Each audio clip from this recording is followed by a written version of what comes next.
I cannot avoid commenting on the noise about the anti-homosexuality law that you enacted and I signed recently. My stand on homosexuality has been repeatedly laid out to all and sundry. It starts with a few questions. Why does somebody become a homosexual? Is it on account of genetic, hormonal, or psychological reasons? Discussions with our doctors and the other African doctors who had a conference with African members of parliament from 22 countries unequivocally led us to conclude that homosexuality is as a result of psychological disorientation at some point in one's life, not genetic and not hormonal, as some of us initially thought.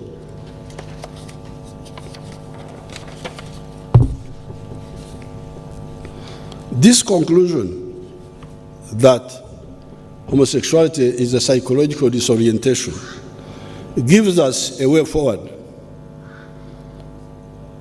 logically, reasonably, without bias, without what?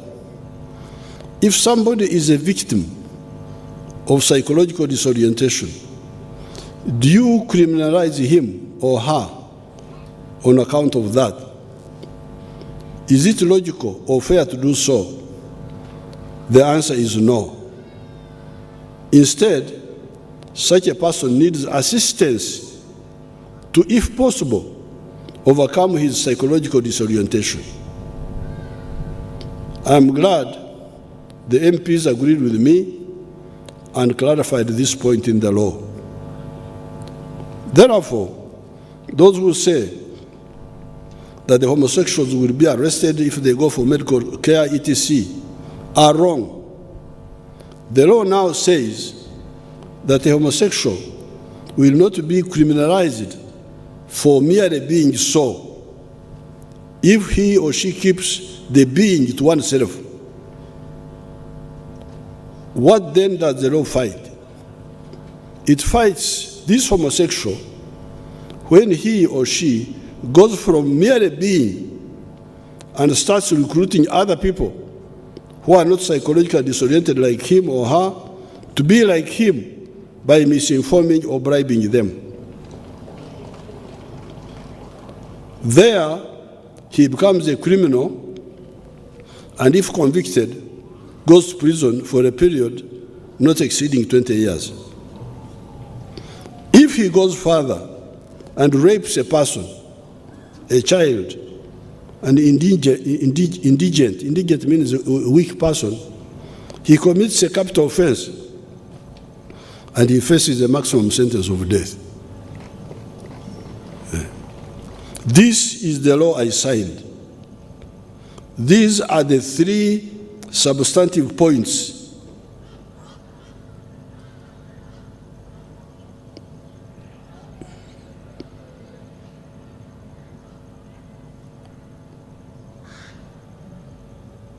I think there's something missing here. Oh, these are the three substantive points. Being is your personal problem. Merely being a homosexual, that you find you are disoriented, you don't like the ones you should like, you like the ones you shouldn't like. Being is your personal problem. Promoting is criminal and qualifies you for prison. Raping qualifies you for a possible death sentence. So you people, when you are arguing with these people, go for the substance. Don't be diverted to these other. Additionally, in Uganda, sex is confidential, even heterosexual sex. Therefore, if a homosexual keeps his being to himself, or confidentially seeks assistance from the doctors or priests, it will not offend this law.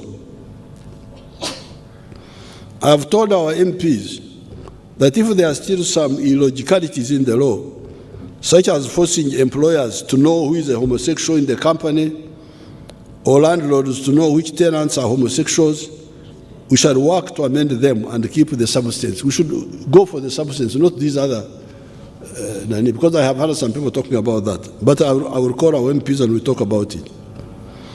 Therefore, doctors and other health workers, providers, should assist those patients who come to them bearing the 3 substantive points in mind. I will arrange a dedicated broadcast on this issue toward the end of June. I will give a whole broadcast on this issue. Now, finally, you're about to be saved from me. I wish to end this address by thanking Parliament for enacting the following legislation during the last session. Out of the 62 bills presented to Parliament on the last State of the Nation address in June 2022, the following bills were introduced and passed.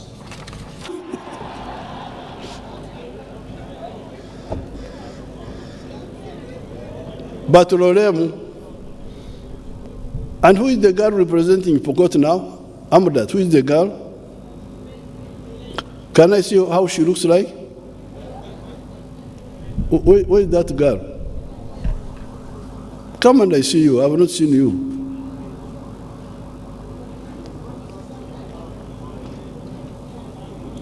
There was one who was shooting at Chankwan the other year. That was one of them? When we were in the shooting the other year. She's not here. She has gone to raid. Yes, she let me know that she's not feeling well. She's what? She's not feeling well. She can't be here today. Oh, I hope she has not gone to raid.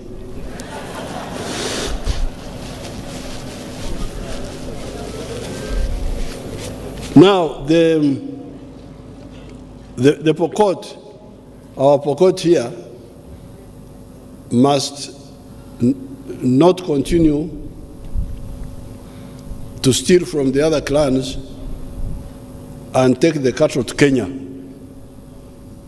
They should stop. Because I'm going to concentrate on them. But Lorem, they are my good people. Those you tell them that the old man, you saw him, and he's saying that you should stop. Lorem is here. Oh, you come on the microphone and they see how you look like. Where is Lorem?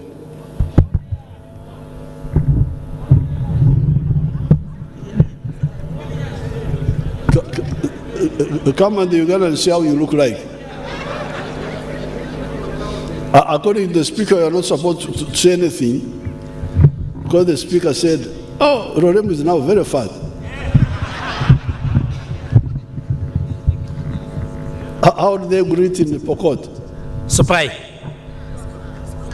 Supai. Sufai? Yes, to the male. Then the female, you say Takwenya. Oh, Takwenya. Yes. Takwenya like Sebe. Okay, yeah. Now you have heard my message. Please help us. I will do that, Your Excellency, immediately after the budget speech. Thank you. I will go and mobilize them. Thank you.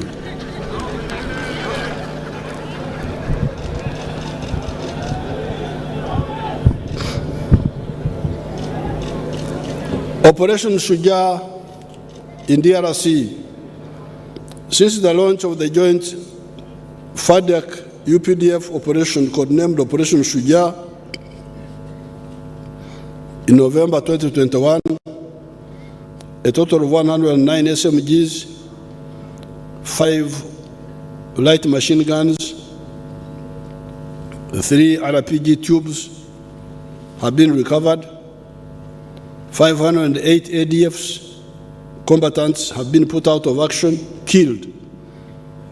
50 captured alive, 9 abductees rescued, and 20 defectors received. In March 2023, UPDF put out of action 29 ADF rebels in Toroko district and recovered SMGs. They had invaded Uganda from Congo.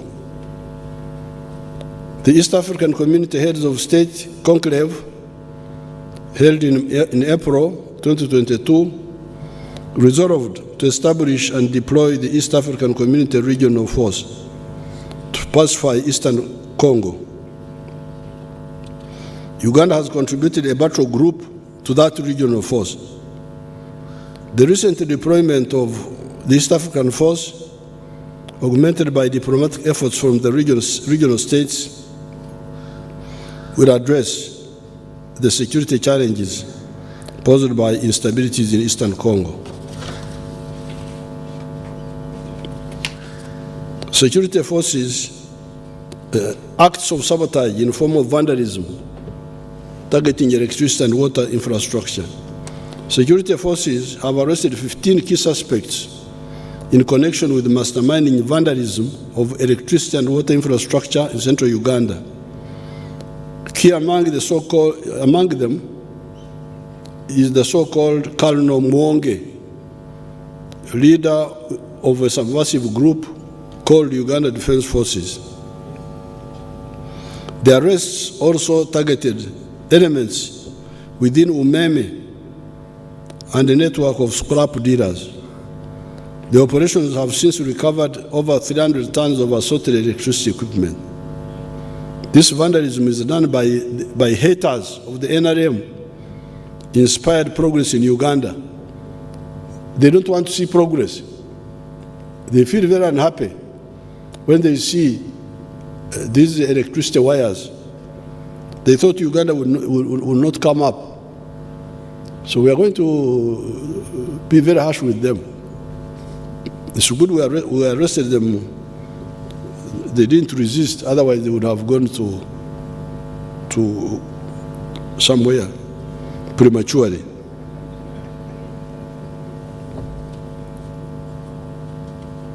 Those who are involved in this will feel sorry for their bankruptcy. Land and land fragmentation. I wish to reiterate my call against the destructive inheritance practices such as land fragmentation. Over-fragmented land becomes LWD, land with disability. That is why, as back at the elections of 1996, in the NRM manifesto,